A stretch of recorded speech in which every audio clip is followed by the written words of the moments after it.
Hey everybody, Ben Engelman here with Friedrich Iowa Realty and the Engelman Team, and this is going to be step 6 of the series on building. And what I want to talk about is financing. And everybody's situation is different when it comes to financing, and every builder is different when it comes to financing as well. So the first thing I want to talk about are builders. Some builders will go ahead and they'll hold the loan for you, the construction loan, until the home is completed and you do your final walkthrough. And then you can close on the mortgage at the end of it or pay cash at the end of the build. So that's the first way. The second way is you can go ahead and you can get a construction loan yourself, purchase the lot, and go ahead and have the bank do draws to the builder as the build progresses along. In both those cases, you're definitely going to be paying interest on that construction loan throughout the process, and depending on how long the build takes, that interest rate or that amount you pay for that interest is going to vary quite a bit, right? So those are just a couple different ways. You also can, if you do have the funds to do it, you can actually fund it yourself. So if you say you want to build a $700,000 house and you have $700,000 in cash, you can do draws to the contractor as well, and you can just be the bank yourself. So there's a couple different ways that you can do that. As well as if you do own land already, in some cases you can deed that land over to the builder, have them build the home, and then close on it afterwards. So a lot of different variations there. When it comes down to the financing on your side of your one-time close at the end of the build, what you're going to look at there is you're going to want somebody usually that can lock in an interest rate. So most interest rates are going to be, hey, if we go pending on a home, it's 90 days or 120 days max. We do have some lenders out there that'll do 6 months, 9 months, a year long lock on an interest rate.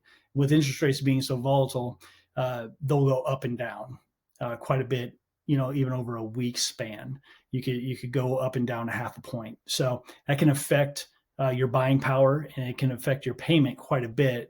So just be aware. And when we sit down, we'll definitely talk about that and make sure that your needs are being met on the front end here, so that we don't get caught on the back end. Say if rates went up to 8%, when all of a sudden they were at 6.25, why didn't we lock in? So there's a lot of options there. One of the big questions that we always get is, but I have to sell my house first before I buy this one. And this is where we come in. So you want to work with a really good agent that's going to be able to list your home, set a good expectation for a buyer that's coming in, and be able to get you a good move out date.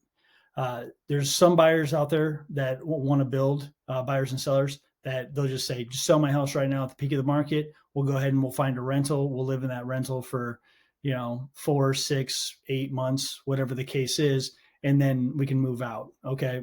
Well, great. If you're only going to live there for 6 months, is it a year-long lease? Is it a month-to-month lease? We'll talk through those different things and kind of show you what your options are.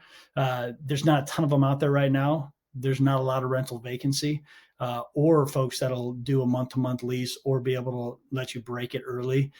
We do have one of those nice programs here at our brokerage to where we do have rentals if there are open ones, and they qualify. You'd be able to sign a year lease and then break it as long as you were purchasing that home with us. So everyone's different when it comes to that. But again, with that 30,000 foot view of just like what it's going to look like to use your home and the style of your home, how long you're going to live there, this conversation is definitely 30,000 feet as well with your financing, because it can make a huge difference on your buying power. It can make a huge difference on what builder you use, on what you can afford. Not to mention, even when they're financing it, they buy the lot, they build the house, they hold the loan. They're going to require a non-refundable deposit. And depending on the builder, some builders say 5,000 down, 10,000 down for homes, maybe just kind of your cookie cutter home that they know they'd be able to sell if something happened, all the way up to 10, 15, 20% down. So it can go from $5,000 to $10,000 up to $100,000 really fast. So we look at, okay, what do you have that's liquid? What can you pull out of, maybe your house that you live in currently is paid off, and we can get a home equity line to go ahead and put that down payment down there, or, bridge it across so that you're able to, you know, buy your home, and build your home. So those are the types of questions, and those are the types of things that we would talk to with every single person. But every single person's different, and don't let the financing scare you. Don't let the subject to sales scare you, because all those things can be worked out, and all of them have numbers attached to them. And that's where we come in. That's where we can add value to what you're doing. So if hopefully that helped you. If you have any questions at all about that transition, about what that looks like, by all means, give me a call, shoot me a text, smoke signals, don't even care. I'd love to sit down with you, answer those questions. So hope you have a great day. Take care.